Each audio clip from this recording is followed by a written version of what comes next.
अस्सलामुअलैकुम, Zahid नग्याल technical house tips से आपकी खिदमत में एक नई वीडियो के साथ हाजिर। आप देख रहे हैं टेक्निकल हाउस टिप्स।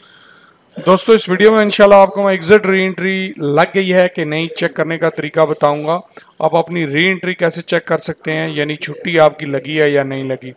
तो दोस्तों, अगर आप मेरी वीडियो देख रहे हैं तो ये वीडियो के नीचे ये जो रेड बटन होगा सब्सक्राइब का, इसको सब्सक्राइब कर लीजिए, क्योंकि मैं अपने चैनल में लेटेस्ट वीडियो अच्छी अच्छी नई वीडियोस अपलोड करता रहता हूँ, जिससे आपको नई नई इन्फॉर्मेशन मिलती है, नई चीज़ों का पता चलता है, अच्छी अच्छी चीज़ें सीखने में मिलती हैं। इसके अलावा आप ये फ़ोटो पे जाके भी क्लिक कर सकते हैं यहाँ से, अगर आपने वीडियो मेरी प्ले की हुई है। तो दोस्तों, अभी मैं आपको बताता हूँ कि री एंट्री जो है हम कैसे चेक कर सकते हैं। सबसे पहले आप यहाँ पे गूगल में आ जाइए, ठीक है। गूगल में आने के बाद आप ई सर्व लिखिए, यहाँ पे ई सर्व, ठीक है, ESERV ई सर्व लिख के इंटर कर दीजिए, ठीक है। मैं आपको शॉर्टकट इसलिए बताता हूँ कि आपको लंबी वेबसाइट में ना जाना पड़े, लंबा काम ना करना पड़े, शॉर्टली आप 2 मिनट में अपना काम कर सकें, ताकि आपका टाइम भी वेस्ट ना हो और आपका जो मतलब है वो भी हल हो जाए। ई सर्व लिखेंगे तो वीज़ा वैलिडिटी आएगा, इस पर आपने क्लिक कर लेना है, ठीक है जी। इस पर आप क्लिक करेंगे तो इस तरह की आपके सामने एक विंडो खुल जाएगी मुकीम की, ठीक है।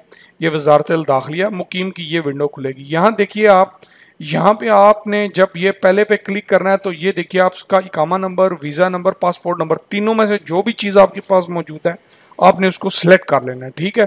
मैं इकामा सेलेक्ट करता हूँ, ज़्यादा बंदे इकामा ही सिलेक्ट करते हैं, तो यहाँ मैं इकामा नंबर डाल दिया, ठीक है।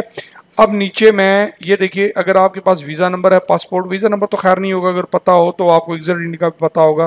पासपोर्ट नंबर डाल दीजिए, नाम अगर कामे पे जो लिखा है वो नाम पता है वो डाल दीजिए, डेट ऑफ बर्थ है वो डाल लीजिए, कामा एक्सपायरी है वो डाल लीजिए, लेकिन बेस्ट जो है डेट ऑफ बर्थ या नाम होता है, ठीक है। डेट ऑफ बर्थ जो है वो सबसे बेटर है, क्विक आपको रिजल्ट शो हो जाएगा। यहाँ पे आपने ये डेट ऑफ बर्थ जो है वो डाल लेनी है। मैं यहाँ पे ये इस बंदे की डेट ऑफ बर्थ डाल लेता हूँ, ठीक है।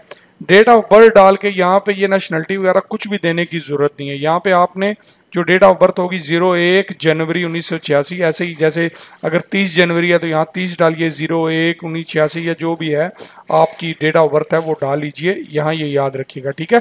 एक बार मैं फिर बताता हूँ, गूगल पे जाइए, ई सर्व लिखिए, ई सर्व लिखने के बाद वीज़ा वैलिडिटी ऊपर लिखा आएगा, ऐसे वीज़ा वैलिडिटी पे क्लिक करिए, यहाँ पे आ जाएंगे, यहाँ पे ये ऑप्शन क्लिक करेंगे, जो भी आपके पास इकामा नंबर है, वीज़ा नंबर है, पासपोर्ट नंबर है, उसको सेलेक्ट करिए। इकामा नंबर हमने सेलेक्ट किया, इकामा नंबर डाल लिया, यहाँ नीचे ऑप्शन पे भी सिलेक्ट किए, यहाँ पे भी जो चीज़ आपके पास मौजूद है वो सिलेक्ट करिए। मुझे डेट ऑफ बर्थ मेरे पास मौजूद है, मैंने सेलेक्ट किया, डेट ऑफ बर्थ डाली।